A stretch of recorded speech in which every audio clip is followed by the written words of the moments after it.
Hello and welcome back to the podcast. My name is Pastor Jacob Swenson and I am the pastor of St. John Lutheran Church and Trinity Lutheran Church here in the North Dakota district of the Lutheran Church Missouri Synod.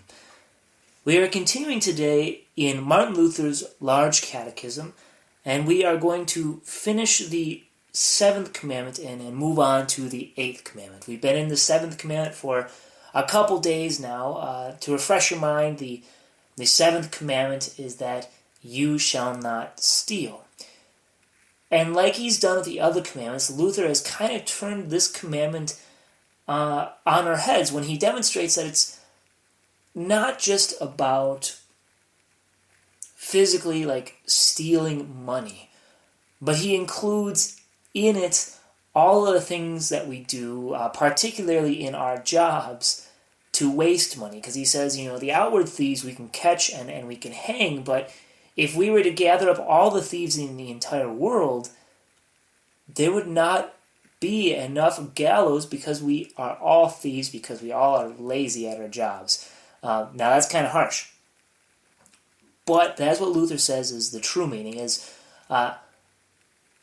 we all steal in a bunch of different ways, not just in open ways. And then last time, we discovered that then not only does the seventh commandment prohibit stealing, both open and hidden, but then we should also do everything we can to help our neighbor in need. So Luther kind of closed the last session, if the poor man comes to you and you turn him away, he's going to pray to God, and God's going to know that you turned this guy away. Okay, we're going to pick up today in paragraph 248. We have exhorted, warned, and protested enough. He who will not listen to or believe this commandment may go on until he learns this by experience. Yet it must be impressed upon the young, so that they may be careful not to follow the old lawless crowd, but keep their eyes fixed upon God's commandment, lest his wrath and punishment come upon them too. It is necessary for us to do no more than to teach and to warn with God's word. But to check such open greediness, there is need for the princes and government. They themselves should take note and have the courage to establish and maintain order in all kinds of trade and commerce. They must do this lest the poor be burdened and oppressed, and the leaders themselves be burdened with other people's sins. This is enough of an explanation of what stealing is. Let the commandment not be understood too narrowly, but let it apply to everything that has to do with our neighbors. Briefly, in summary, as in the former commandments, this is what is forbidden. A. To do our neighbor any injury or wrong, in any conceivable manner, by impeding, hindering, and withholding his possessions and property, or even to consent or allow such injury. Instead, we should interfere and prevent it. B. It is commanded that we advance and improve his possessions. When they suffer lack, we should help, share, and lend both to friends and foes. Whoever now seeks and desires good works will find here more than enough to do that are heartily acceptable and pleasing to God. In addition, they are favored and crowned with excellent blessings. So we are to be richly compensated for all that we do for our neighbor's good and from friendship. King Solomon also teaches in Proverbs 19, verse 17, "Whoever is generous to the poor lends to the Lord, and he will repay him for his deed." Here then, you have a rich Lord. He is certainly enough for you. He will not allow you to come up short in anything or to lack. So you can, with a joyful conscience, enjoy 100 times more than you could scrape together with unfaithfulness and wrong. Now, however, whoever does not desire this blessing will find enough wrath and misfortune. The eighth commandment. You shall not bear false witness against your neighbor. Luther writes, over and above our own body, spouse, and temporal possessions, we still have another treasure, honor and good reputation. Right, so Luther's been marking this flow. We started with our parents and temporal authorities in the fourth commandment. The fifth commandment concerns our neighbor's body, that we should do no harm to our neighbor's body. The next closest thing is our neighbor's wife, who is one flesh with him in his marriage. The next thing out then is his possessions. And now, going a step further out, we go to our neighbor's reputation. Luther writes, we cannot do without these. His honor and good reputation, that is. For it is intolerable to live among people in open shame and general contempt. Therefore God does not want the reputation, good name, and upright character of our neighbor to be taken away or diminished, just as with his money and possessions. He wants everyone to stand in his integrity before wife, children, servants, and neighbors. In the first place, we must consider the plainest meaning of this commandment, according to the words, you shall not bear false witness. This applies to the public courts of justice, where a poor innocent man is accused and oppressed by false witnesses in order to be punished in his body, property, or honor. Now this commandment appears as though it were of little concern to us at present, but with the Jewish people it was a quite common and ordinary matter. For the people were organized under an excellent and regular government.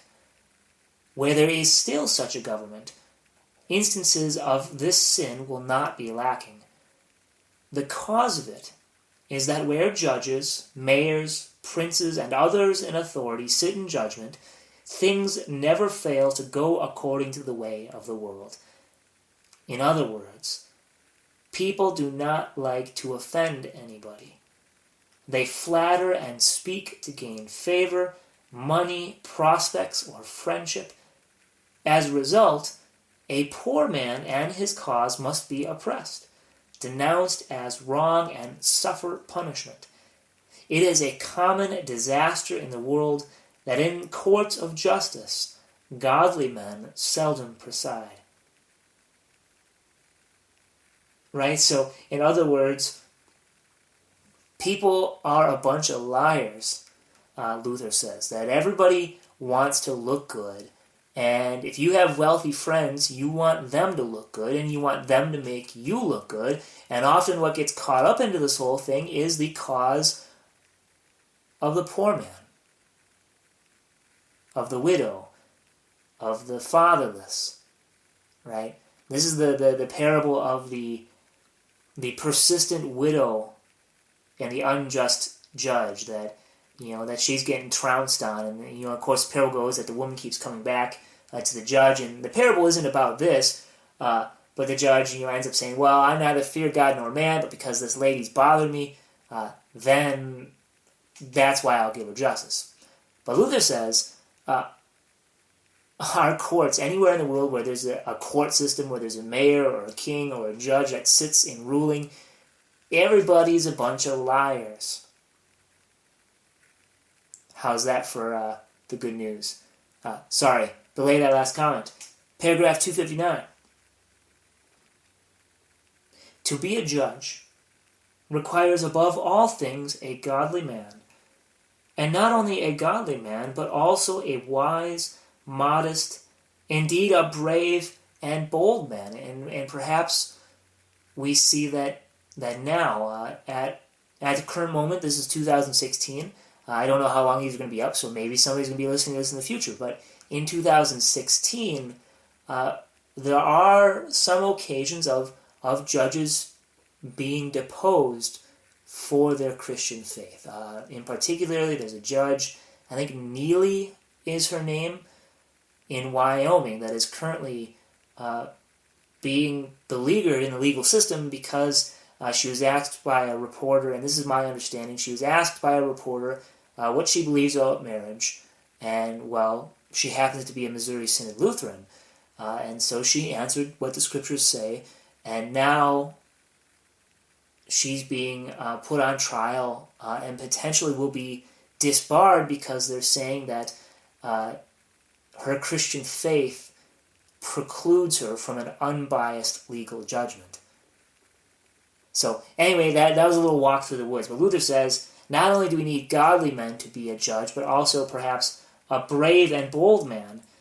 Likewise, this is paragraph 259, to be a witness requires a fearless and especially godly man. For a person who is to judge all matters rightly and carry them through with his decision will often offend good friends, relatives, neighbors, and the rich and powerful, who may greatly serve or injure him. How fitting this commandment is. Let's keep going. Therefore, he must be quite blind, have his ears and eyes clothed, neither see nor hear, but go straight forward in everything that comes before him, and decide accordingly. Therefore, this commandment is given in the first place, so that everyone shall help his neighbor to secure his rights, and not allow them to be hindered or twisted. But everyone shall promote and strictly maintain these rights, no matter whether he is a judge or a witness, and let it apply to whatsoever it will. A particular goal is set up here for our jurists, that they be careful to deal truly and uprightly with every case, allowing right to remain right. On the other hand, they must not pervert anything by their tricks and technical points, turning black into white and making wrong out to be right. They must not gloss over a matter or keep silent about it, regardless of a person's money, possession, honor, or power. This is one part, and the plainest sense of this commandment about all that takes place in court. Next, this commandment extends very much further, if we are to apply it to the spiritual jurisdiction or administration. Here it is a common occurrence that everyone bears false witness against his neighbor. Remember what I said a couple minutes ago? Everybody is a liar. It is a common occurrence, Luther says, that everyone bears false witness. For wherever there are godly preachers and Christians, they must bear this sentence before the world that calls them heretics, apostates, and indeed instigators and desperately wicked unbelievers. Oh, so you get that. The world gets it backwards, that there is a religion of the world and a religion of God. You may have heard it broken down another way. There's two kinds of religion in this world. The religion that says, do this, and the religion that says, Christ did this for you. And to the world, Christians look like unbelievers. Try and wrap your head around that. My head's going like, kaboom, mind-blowing here. Luther says, the world considers us Christians as apostates, and really it's the other way around. Right? For wherever there are godly preachers and Christians, they must bear the sentence before the world that calls them heretics, apostates, and indeed instigators and desperately wicked unbelievers. Besides, God's word must suffer in the most shameful and hateful manner, being persecuted, blasphemed, contradicted, perverted, and falsely quoted and interpreted. But let this go. For this is the way of the blind world, which condemns and persecutes the truth in God's children, and yet it considers it no sin. Let's pause here. Tomorrow we'll pick up in paragraph 263. I apologize for my colorful commentary today. I haven't heard too much from you guys who are listening to this. I can see that people are listening to it, and if I can be honest with you guys, it really makes my day awesome when I can, upload this and see that, hey, there are people listening to this. So if you like my commentary, if you'd like maybe a more structured commentary, or if you want like a different format of the podcast, get a hold of me. Either email trinitystjohn@outlook.com, trinitystjhn